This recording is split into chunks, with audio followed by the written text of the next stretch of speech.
5월 23일 월요일입니다. 오늘도 말씀과 기도의 자리에 나오신 여러분을 환영하고 축복합니다. 오늘 말씀은 사무엘상 10장 17절에서 27절 말씀입니다.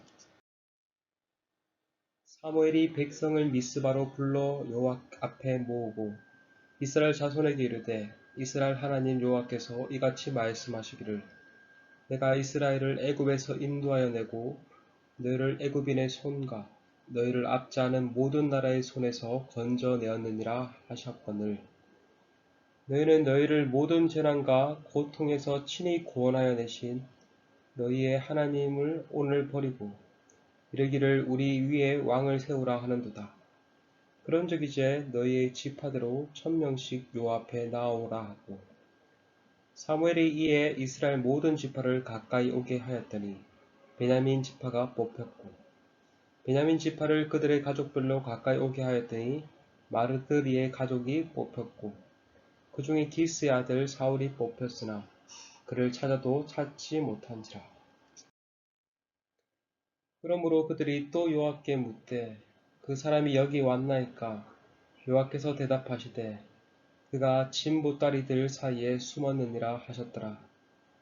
그들이 달려가서 거기서 그를 데려오매 그가 백성 중에 서니 다른 사람보다 어깨 위만큼 컸더라. 사무엘이 모든 백성에게 이르되 너희는 여호와께서 택하신 자를 보느냐 모든 백성 중에 짝할 리가 없느니라 하니 모든 백성이 왕의 만세를 외쳐 부르니라.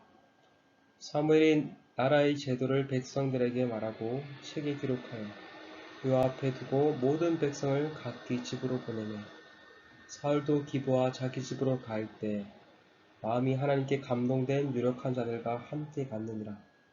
어떤 불량배는 이르되 이 사람이 어떻게 우리를 구원하겠느냐고 멸시하며 예물을 바치지 아니하였으나 그는 잠잠하더라. 오늘 말씀은 사울이 이스라엘의 공식적인 왕으로 등극하는 내용입니다. 앞서 사무엘은 사울에게 기름을 부었습니다.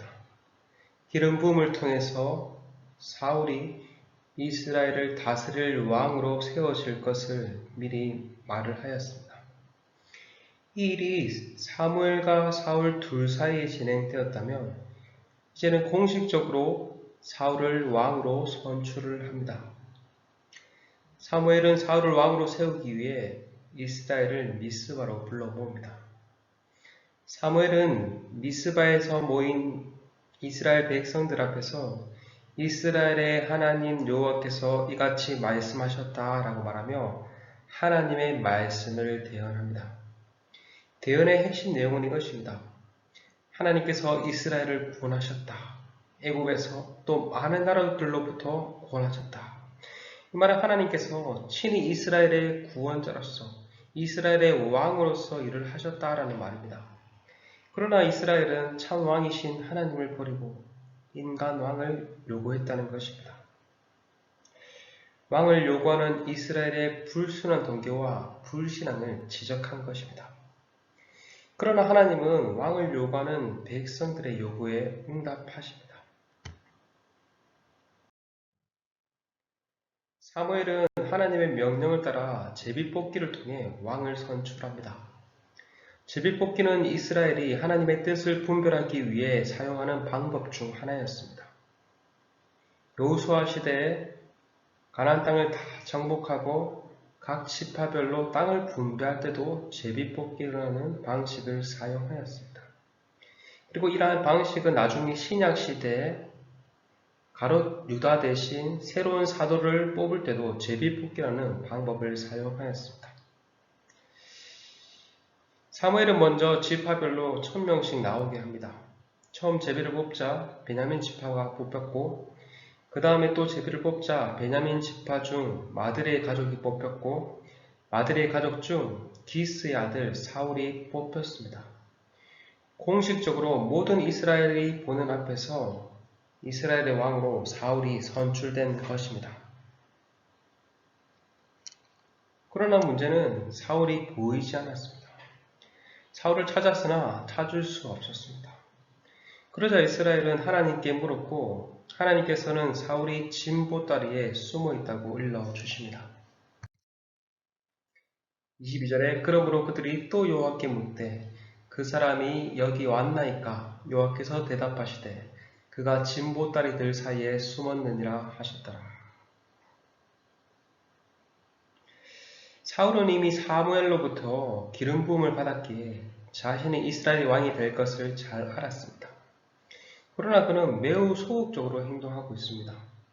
혹자는 사울의 이러한 행동을 통해 그가 얼마나 겸손했는지를 말해준다라고 말을 합니다.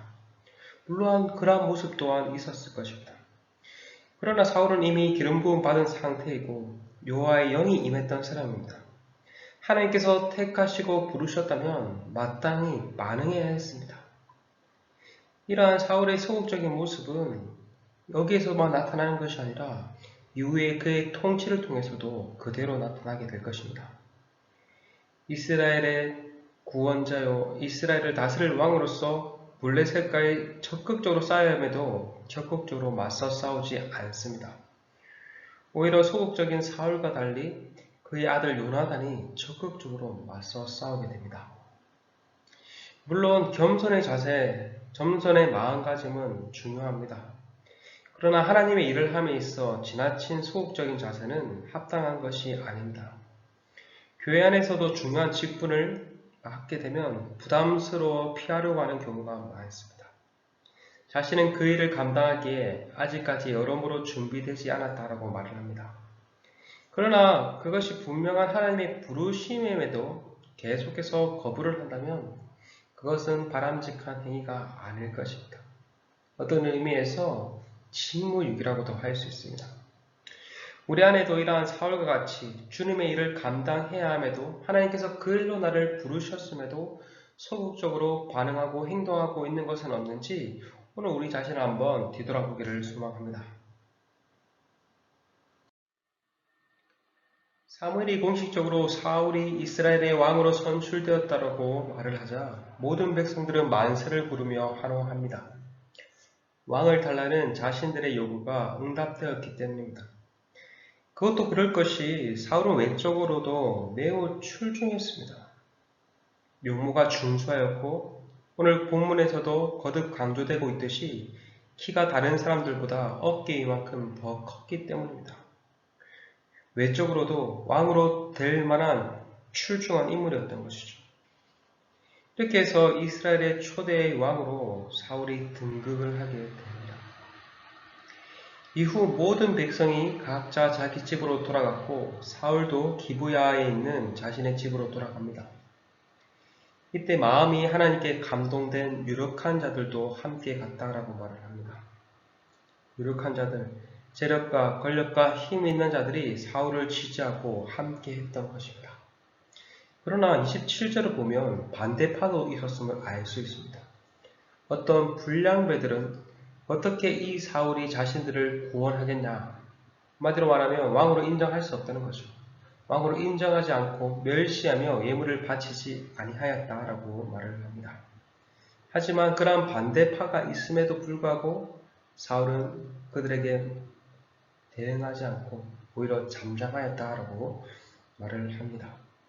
어떤 의미에서 사울의 또 겸손한 모습, 때를 기다리는 모습, 또 어떨 때는 의미에서는 또 약간의 소극적인 모습이 함께 이 말씀 가운데 담겨 있는 것 같습니다. 이처럼 사울이 왕으로 등극하였을 때 많은 이들은 환영하고 기뻐하고 그를 지지하였지만 또한 한편으로는 그를 반대하는 세력이 또한 있었음을 알 수 있습니다. 이처럼 우리가 하나님의 일을 감당할 때 항상 우리를 지지하고 환호해주는 사람도 있는 반면에 또한 왠지 모르게 그것을 지지하지 않고 반대하는 세력이 있음을 우리는 꼭 기억해야 할 것입니다.